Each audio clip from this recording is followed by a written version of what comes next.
Like many other games, Kirby Air Ride is no stranger to hidden, unused content. Some of it is already well known and well documented, like the expansive secret debug menu that can only be accessed by using cheat codes. But some things aren't quite as well known, such as the hidden test level that we're going to be looking at today. So most of the time, unused content is stuff that existed in the beta and was taken out in the final version of the game.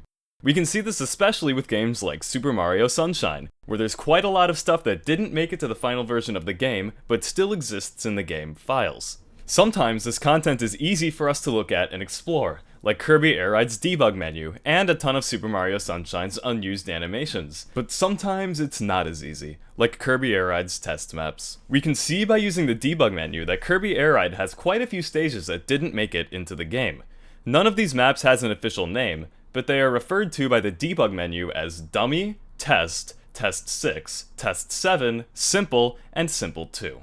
And the only maps out of these that we can normally load are Dummy, which is just a black stage that draws Kirby upside down and on the top of the screen, and Simple 2, which is a pretty unremarkable test map. Today we're going to look at another one of these maps, the first Simple. But there's a challenge we have to overcome first. If we try to load Simple, the game hangs, so we actually can't load it normally. But thankfully, there actually is a way to load it without making the game hang. Some maps, like Acania in Super Smash Bros. Melee, don't load because they were removed from the game. So if you try to load the stage, the game tries to load something that doesn't exist, and the game freezes. So unfortunately, we never can look at Acania. But on the bright side, Simple's map data weren't removed, and it's actually a perfectly valid and usable map. We can even load the model in a texture editor and see that the model itself is textured. The textures aren't exactly what you'd see on a normal map, but they're textures nonetheless. But wait, if there's nothing wrong with the map, why does the game hang when we try to load it? Well, that's just because Simple's stage file is too large for the GameCube to load. So what can we do? Well, we can use a stage hack that changes the map texture's image format to reduce the size of the file. In doing this, we can reduce the size of the stage file from almost 14 megabytes to just under 2 megabytes without actually changing how the stage acts and looks, and that's enough to make the stage runnable. So let's explore Simple and see what this mysterious test map has to offer. The first and most obvious thing to notice is the textures.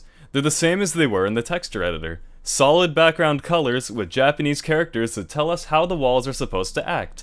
And that's really useful, if you understand Japanese. I barely even know what Japanese is, so I had to use a translator and do some guesswork to figure out what these walls might be saying. So if I horribly messed up somewhere, I'm sorry, it's not my fault. Well, kind of. Anyway, we'll get to that part in a second. The next most obvious thing is that a lot of elements on the map are moving. Off the bat, it looks like this map is supposed to test special collisions with ramps and moving blocks.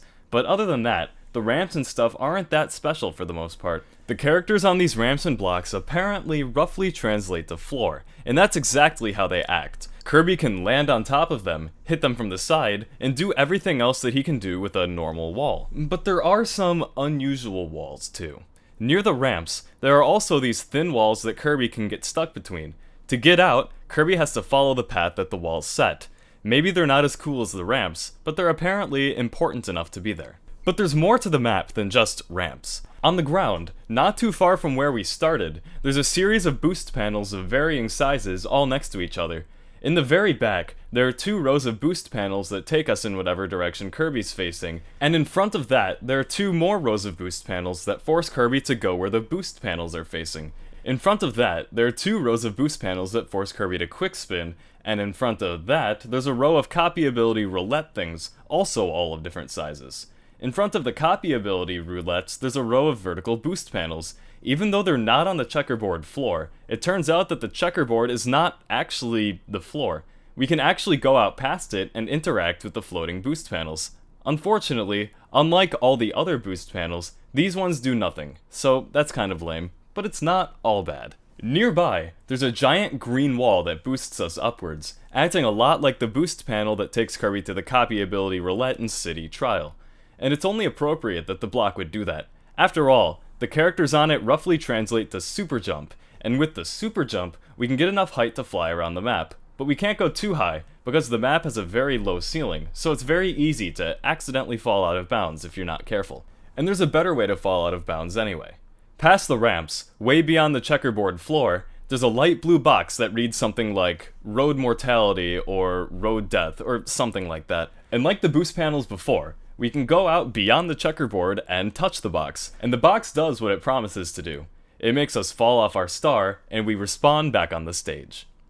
So now let's go the other way, where there are a lot of small boxes. These boxes say dash on them and act exactly like boost panels. Kirby can drive through these boxes no problem, and if he presses A, L, or R while he's inside them, he'll start boosting. Better yet, not all of the boxes are small. Some of these boost boxes are huge, and Kirby can gain a lot of speed by mashing through them. Beyond these boxes, there are a lot of test rails. These aren't really that interesting besides the fact that they don't look like the rails in the finished, polished levels. We have a red rail that takes us in a sort of loop around one of the corners of the map. We have a green rail that branches off and lets us choose the direction Kirby goes in by holding the control stick. Then, most interestingly, there's another red rail that rotates back and forth around the point where Kirby's supposed to get on. Kirby's pushed back and forth by the moving rail as he rides it, so when he gets pushed off of the rail, he can end up in all sorts of different places. And if we keep going, we'll run into a dark blue box with light blue boxes on top of it. It looks like this is supposed to be like a restoration area. The writing on the dark blue box says it's a normal wall, and it acts like a normal wall, but every once in a while, it will glow like a restoration area. Right by the restoration area are these huge pink boxes, which I actually think are the coolest part of the map. The writing on these boxes translates roughly to Area Light, and as Kirby passes through them, a certain color is cast on him.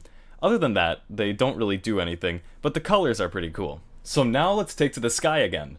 There's a huge circle of dark blue boxes that reads something like Ring Check. As Kirby flies through these boxes, he gets a speed boost, exactly like flying through the rings in the sky in City Trial.